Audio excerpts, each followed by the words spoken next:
What's up everybody, it's RobinGaming here. So I said it I think in one of my earlier videos, if you had asked me maybe a week back about how familiar I was with the Star Wars universe, I can tell you I was not familiar with it at all. I didn't know much about the movies, had never seen them, never played any of the games, and now that this big Star Wars convention is going on where we just got a new trailer for episode 7 and also a new trailer for Star Wars Battlefront, the game from DICE that is coming out alongside the movie pretty much in November of this year, I was getting more and more interested in, you know, actually finding out about the movies and stuff. And so right now I've actually seen 2 of them. I've watched episodes 4 and 5. I'm getting more into the franchise. I might do a review on the early trilogy soon once I finish all of them. But for now I just wanted to quickly talk a bit about the trailer of Battlefront, because I saw that and I was actually quite impressed. That game went from a game that I had not on my radar at all to maybe one of my top 5 most anticipated games still coming out this year. And there's a few reasons for that. First of all, of course, the trailer looked gorgeous. The game is made by DICE, a studio that I think, you know, I have a lot of respect for, and of course their earlier games I'm a big fan of. I've always been a fan of Battlefield, and Mirror's Edge is a game that of course is one of my favorite games of all times, you know, pretty much. I really enjoyed playing that. And from what I've just gathered from this trailer, it really feels to me like it's more Battlefield in the Star Wars universe, and to me that's not a bad thing. I see some people, some hardcore fans maybe complain a little bit because there's a few changes that they've made that really seem to kind of like change the Battlefront formula more into Battlefield. But that being said, I do think from what I've gathered they're also holding true to the actual formula. For example, you can play this game in the first person and third person, so that's a good thing. That means that for the real fans, the hardcore people who played the previous Battlefront games, you can play this game once again in third person.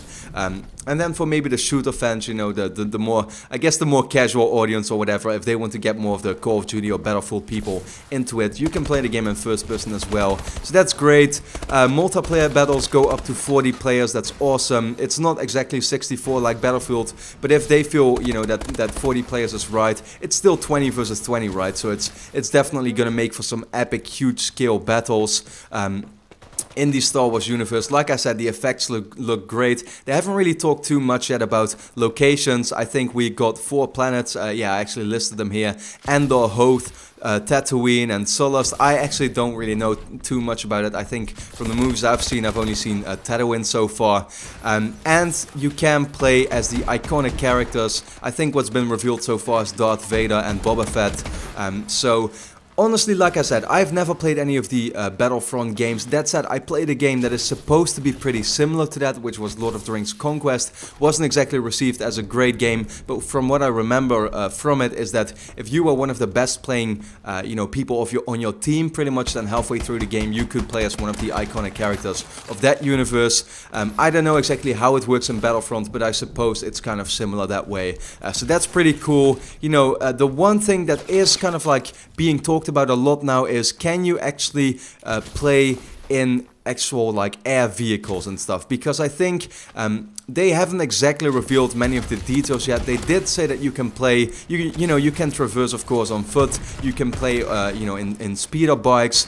There's also these TIE fighters, I think, that they said you can play in, and also the Millennium Falcon, the big iconic ship from the movies. But that being said, I also read somewhere that the game is mainly based on just these hover vehicles on ground and stuff. So still a few questions that are raised there. I don't know, I would have liked you know, liked it if there were some more air fights as well. If you can play kind of like similar to Battlefield in these big ships, that you can almost play an entirely different game. I really felt like that with Battlefield, for example, that if you play in one of the actual planes or the helicopters, it feels like you're playing an entirely different game on a different level as well, because you're mainly just focusing on the other people that are fighting in ships. You're not really focusing too much on the ground battles, and I really like that about Battlefield. I've always, you know, liked that a lot about it. But yeah, that's something I hope we'll see happen for sure. And like I said, I mean, I'm getting more and more into Star Wars. This trailer made me pretty excited. I was already just interested in watching more of the game, finding out more about it, and now seeing that as a Battlefield fan, I'm just gonna get another Battlefield game simply set in a different universe that is more futuristic, and with it's of course also a franchise that many people love. Now that I'm watching the movies, now that I'm finding out more about the universe, this is looking more and more interesting to me. That's all in all a very great thing, and I can't wait to see, you know, getting more, or pretty much, you know, getting more details and watching other trailers and gameplay that we'll inevitably get in the future, probably at E3 already. So with that being said, I would like to know your thoughts. What did you think about the Star Wars Battlefront trailer? Have you seen it? What do you think of Star Wars in general? Are you a fan of that? And then with that being said, I would like to thank you a lot for watching, and hope to see you again next time.